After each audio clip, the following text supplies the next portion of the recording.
Good afternoon, everybody. So my deepest gratitude and regards to my veneration and regards for Professor Deshmukh Pranachandraji. Pranachandraji is a beacon light. He is the one who shows us, new vistas, new opportunities. And he's an erudite scholar with very modest dispensation, looks very simple, but solves very complex problems. Uday is my mood elevator. When I'm a little worried and tensed about the finances and everything, he takes off all my worries. So the great mood elevator.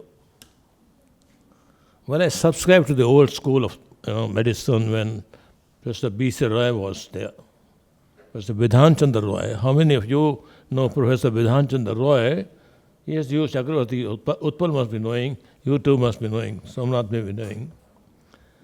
So it's a great privilege of hosting two guests here, Vishnu Vardhan, Dr. Vishnu Vardhan. I'm very happy. I'm strong at all the three things, That is pharmacodynamics, pharmacokinetics, and pharmacotherapeutics. So my pharmacotherapeutics is very strong. My prescription writing is very good.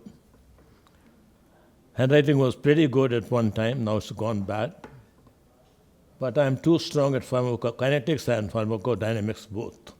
And I know the drug and its interactions and everything, I can do it within a second, right? So there used to be good times. I used to be a good practitioner. Uday talked about why couldn't you raise a medical college? But as I tell you, I belong to an old school of thought of Dr. Vidhan Chandra Roy. He was the first Chief Minister of Bengal. And his one condition to Jawaharlal Nehru was that during my clinic times, I'll not entertain a call from the Prime Minister's house. And that was mutually agreed between the two, and Nehru never broke that protocol. I bring in here Professor Rustam Jal Vakil. He was one of those who was the first discoverer who discovered for the first time an indigenous antihypertensive drug called Rauwolfia serpentina, which is called the Sarvgandha. Rauwolfia serpentina. We have lot many examples. We have Professor C.S. Dawn, Dr. Purandre, and we have Dr. There are very many people who are Professor Shirodkar, and a breakthrough in gynecological, engineering. He could find some of the instruments he designs. He was medical engineer. He could club both the things. So we have find some unique combination in Dr. Vardhan. So that's a great privilege. But then we too had scientists who had gone beyond their sphere of medicine, and they translated into they diversified into engineering. New procedures, surgical procedures were evolved by Professor C.S. Dawn and Professor Shirodkar. They are known for what they have contributed. There is something called Venduela species. Venduela species. Venduela species came to be known to the world when typhoid broke. Typhoid was very, very dreaded disease once upon a time. In Venezuela, one farmer was plowing his field, and he started a good day in the morning. As the day started, gradually progressing. The afternoon came, evening came, he used to have an evening rise in temperature.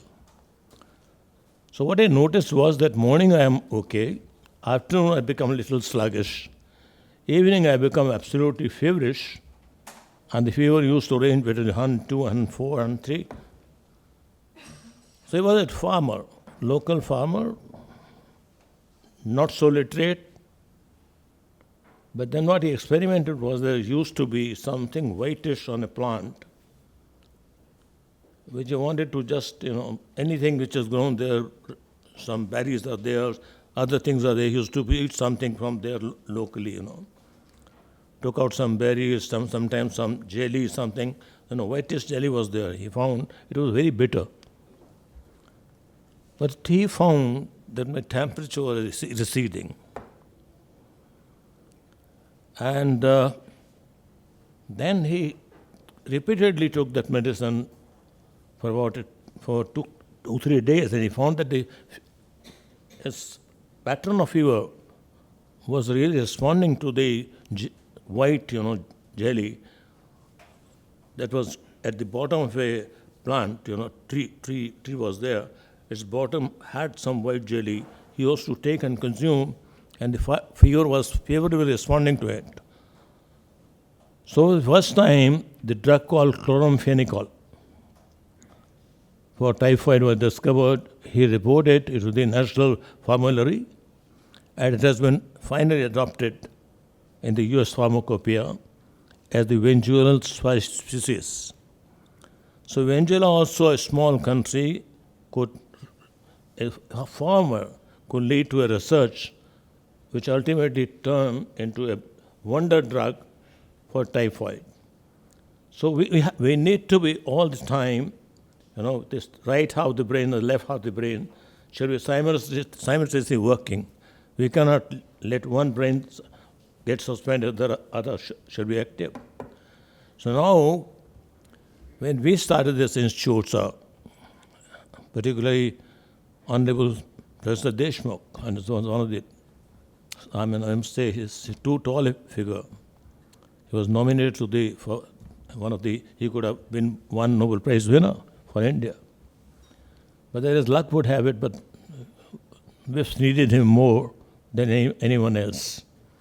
And VIPS is perhaps will be the platform which will see you far beyond the Nobels.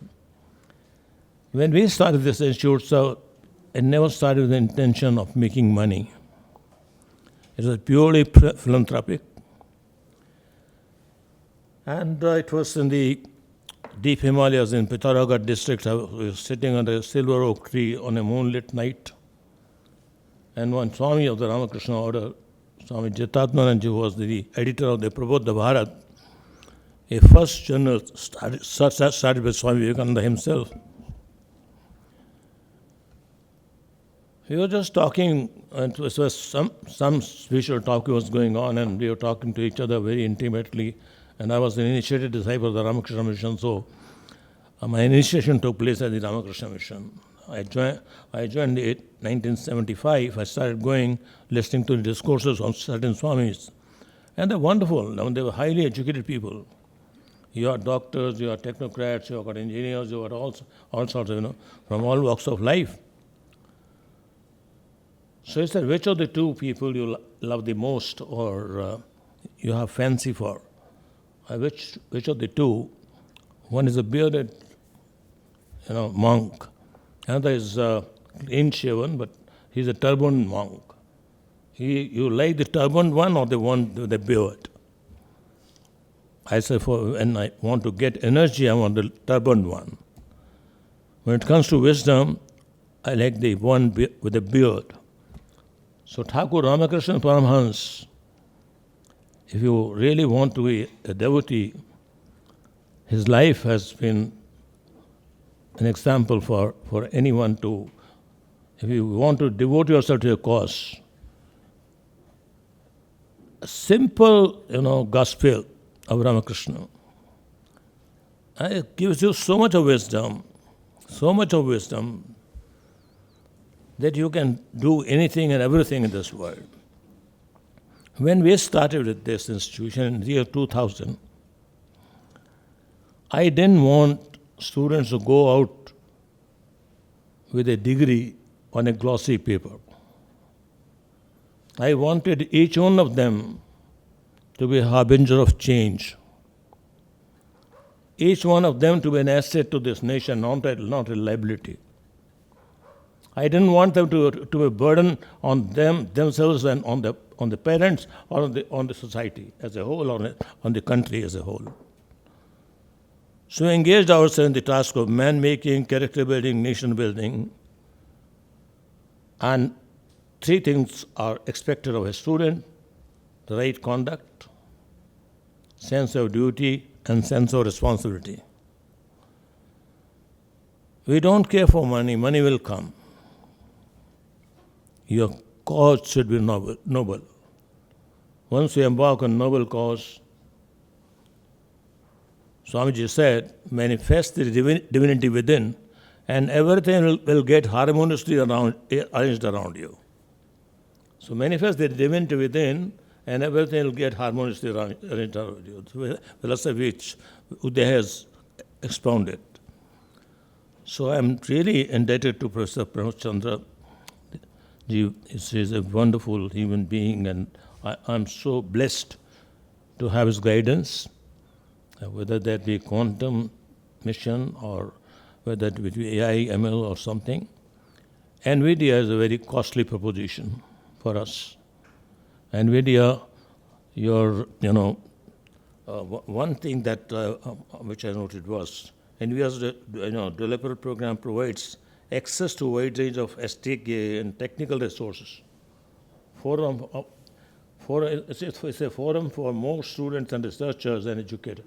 If you can join this forum, because to buy your hardware, it costs about 4.5 CRs, and plus another 25 to 30 CR for switches and other things. So it costs us around 5 crores. And we are a poor, charitable institution, purely the charitable purpose.